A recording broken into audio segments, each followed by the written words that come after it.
आज मस्त असं गावरान पद्धतीचं खारं वांगं बनवायला लागले होते. काल माझा मोठा भाऊ आला होता आणि शेतात लावलेली ताजी ताजी वांगी घेऊन आला होता.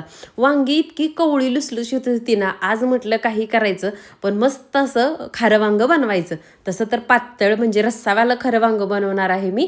त्याच्यासाठी इथं ना मस्त वांग्यांचे काटे काढून चिरून वांगी घेतली होती. मिक्सर जारमध्ये आता मुठभर कोथिंबीर, 1 इंच अद्रकचा तुकडा आणि मुठभर लसणाच्या पाकळ्या, त्या पण देशी बरं का, आणि थोडंसं सुकं खोबरं होतं माझ्याकडं, आज ओला नारळ नाही, तो टाकला.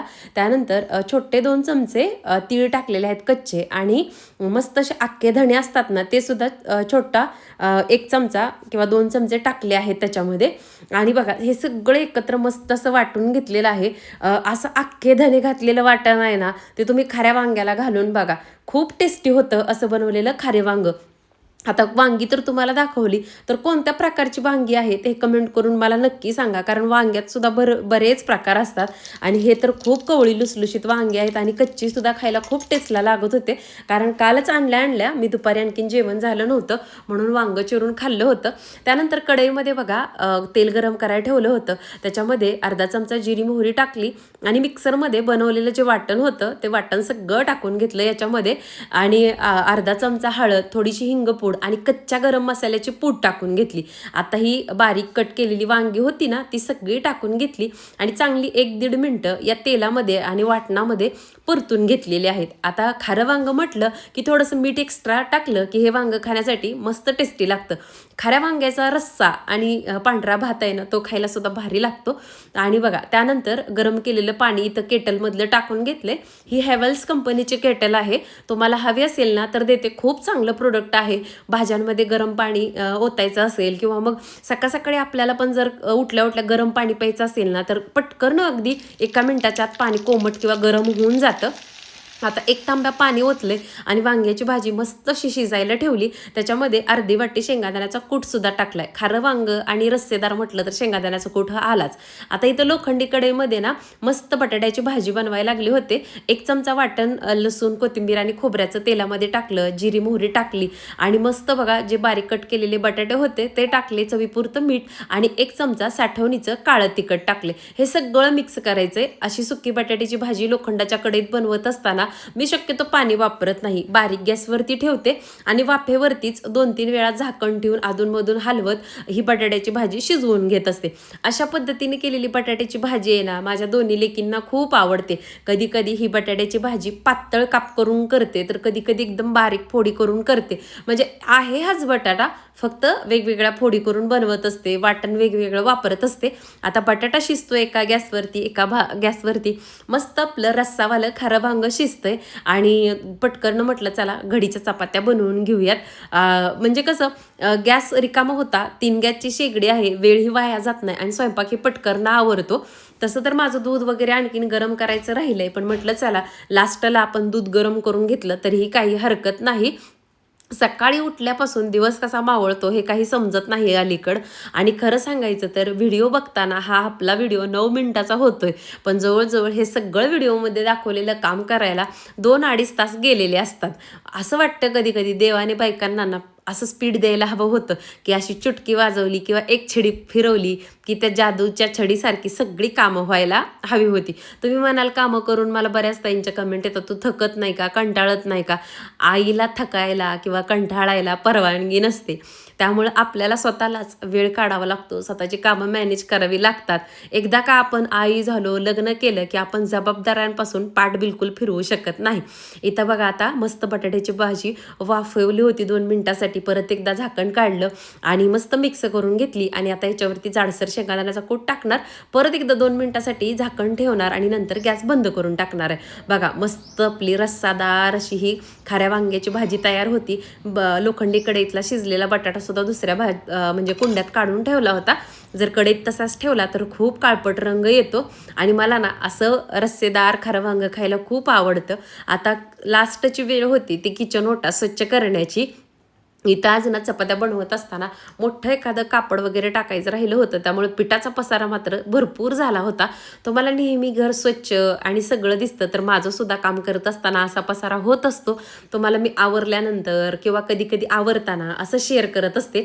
आता बघा, या कपड्याला ना साबणचा फेस करून घेतला आणि सुरुवातीला सगळ्या किचन ओट्यावरती फिरवून घेतला. अशा पद्धतीनं केलं ना, तेलकट चौपट सगळे डाग आहेत ना एका फटक्यात निघतात आणि तेच कापड परत एकदा स्वच्छ पाण्याने स्वच्छ धुवायचं आणि थोडंसं पाणी ठेवून हा किचन ओटा पुसून घ्यायचा. अगदी चकचकीत 2 ते 3 वेळा पुसला की हा किचन ओटा एकदम चकचकीत निघतो. आता किचन ओटा क्लीन झाला, मात्र ह्या जाळीतली भांडी लावायची रात्री राहिली होती, ती सगळी भांडी घासून घ्यायची आणि नंतर सिंकमधली जी काही सकाळपासून भांडी पडलेत ना ती घासून घेणार आहे.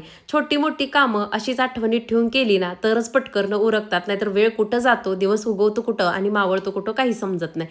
आता म्हटलं चला भांडी घासायच्या अगोदर ना दूध गरम करायला ठेवूया, म्हणजे एकीकडे भांडी पण घासून होतील आणि दुसरीकडं दूध सुद्धा गरम करून होईल. माझं असं होतं की कधी कधी कट्टा आवरला आणि मी दूध गरम करायला ठेवते आणि व्हिडिओ एडिटिंगच्या कामाला गेले ना विस्मरणात जातं कधी कधी की दूध गॅसवरती आहे. मग थोडंफार आटतं, शक्यतो लगेच क्लिक होतं पण कधी कधी आटतं दूध. त्यामुळं मग माझं असं असतं की भांडी घासायला चालू केली की मग दूध गॅसवरती ठेवायचं, म्हणजे दोन्ही कामं पटकन होऊन जातात. आता भांडी घासून झाली, दूधही गरम करून झाले बघा आणि इथं मस्त असं बघा आपला किचन ओटा चकचकीत एकदम झाला.